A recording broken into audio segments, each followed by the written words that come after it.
Digital school of education में आपका स्वागत है। आज हम सीखने और सिखाने की कला को और गहराई से समझेंगे।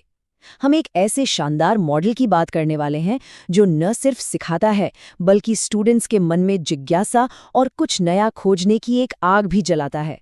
और ये सारी बातें हम राधे रमन सर की अकादमिक विशेषज्ञता की रोशनी में साझा कर रहे हैं। चलिए शुरुआत एक बहुत ही दिलचस्प, सोचने पर मजबूर करने वाली कहानी से करते हैं।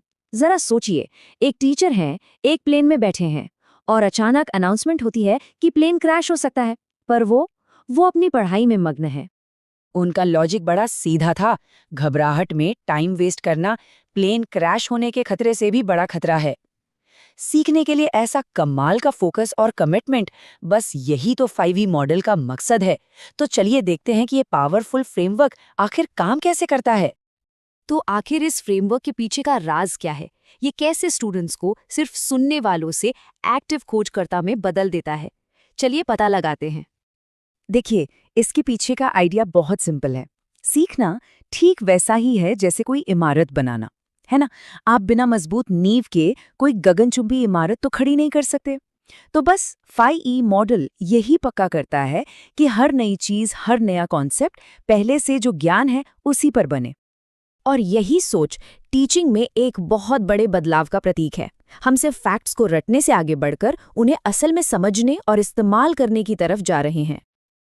चलिए, अब इस मॉडल के दिल में उतरते हैं और इसके उन 5 स्टेप्स को समझते हैं जो मिलकर सीखने का एक पूरा और डायनामिक साइकिल बनाते हैं। जैसा कि राधे रमन सर अक्सर कहते हैं, असली समझ तो इसकी स्टेप्स में ही छुपी है। ये 5 स्टेप्स कोई सीधी लाइन नहीं है, बल्कि एक पूरा चक्र है। हर स्टेप अगले स्टेप के लिए जमीन तैयार करता है और स्टूडेंट्स को एक ऊपरी जिज्ञासा से लेकर गहरी पक्की समझ तक के सफर पर ले जाता है। तो पहला कदम है चिंगारी जलाना। इंगेज फेज का मतलब सिर्फ ध्यान खींचना नहीं है, बल्कि एक मजेदार सवाल या किसी हैरान करने वाली चीज से उनकी जिज्ञासा को जगाना है, ताकि वो सोचने लगें कि अरे, मैं इस बारे में क्या जानता हूँ। इसके बाद हम स्टूडेंट्स को ड्राइविंग सीट पर बिठा देते हैं। एक्सप्लोर फेज में वो खुद प्रयोग करते हैं, जांच पड़ताल करते हैं, मतलब हैंड्स ऑन एक्सपीरियंस लेते हैं। ये एक ऐसा साझा अनुभव बनाता है जो आगे की लर्निंग का आधार बनता है। और असली जादू तो यहाँ होता है, जब स्टूडेंट्स उस कॉन्सेप्ट के साथ थोड़ा जूझ लेते हैं, तब टीचर आते हैं एक्सप्लेन करने के लिए। ये टाइमिंग बहुत ज़रूरी है, क्योंकि ये उनके अनुभव को किताबी भाषा और कॉन्सेप्ट से जोड़ती है, जिससे वो अच्छा तो ये बात ही वाला मोमेंट आता है। देखिए, ज्ञान तब तक सच में हमारा नहीं होता जब तक हम उसे इस्तेमाल ना कर सकें। इलैबोरेट फेज स्टूडेंट्स को चैलेंज करता है कि वो अपनी नई समझ को अलग अलग सिचुएशन में लागू करें। इससे उनका ज्ञान और भी गहरा और मजबूत होता है। और आखिर में आता है इवैल्यूएट। लेकिन ये कोई फाइनल एग्जाम नहीं है, ये तो पूरे सफर के दौरान चलने वाली एक बातचीत है, जिससे टीचर और स्टूडेंट दोनों को पता चलता रहता है कि हम कहाँ तक पहुँचे हैं और कहाँ सुधार की जरूरत है। अच्छा, बहुत थ्योरी हो गई। चलिए अब इसे प्रैक्टिकल में देखते हैं।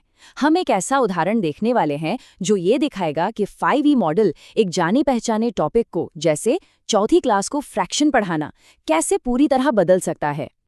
सब कुछ एक ऐसे सवाल से शुरू होता है जिसे हर कोई समझ सकता है। ये सवाल बच्चों को उनकी दुनिया से तुरंत जोड़ता है और उन्हें सोचने पर मजबूर कर देता है। जैसा कि हम यहाँ देख सकते हैं, एंगेज फेज में एक आसान सवाल से शुरू करके हम एक्सप्लोर फेज में प्रैक्टिकल काम पर आ जाते हैं। फिर टीचर एक्सप्लेन करने के लिए नए शब्द सिखाते हैं, इलैबोरेट फेज में उसी सीख को आगे बढ़ाते हैं और आखिर में इवैल्यूएट फेज में समझते हैं कि सीखा कितना। ये है 5E साइकिल एक्शन में। शायद 5E मॉडल का सबसे गहरा असर ये है कि ये क्लासरूम में एक टीचर के रोल को ही पूरी तरह से बदल देता है, और ये आपके कॉन्सेप्चुअल अंडरस्टैंडिंग के लिए बेहद ज़रूरी है। ये एक तरह का बदलाव है, मंच पर ज्ञानी से किनारे पर मार्गदर्शक बनने का। टीचर अब सिर्फ ज्ञान देने वाला नहीं है, बल्कि एक फैसिलिटेटर है जो स्टूडेंट्स को खुद अपनी खोज की यात्रा पर आगे बढ़ने में मदद करता है। तो इससे हम क्या सीख सकते हैं?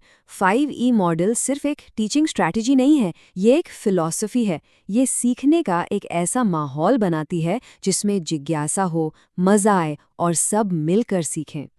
तो एक आखिरी सवाल बचता है, सीखने का ये शक्तिशाली चक्र हमें सिखाने के बारे में क्या सिखाता है? खोज के इस सफर को किसी भी लर्निंग माहौल में कैसे लाया जा सकता है, ताकि हर छात्र के मन में जिज्ञासा की वो लौ हमेशा जलती रहे। डिजिटल स्कूल ऑफ एजुकेशन के साथ सीखते रहिए।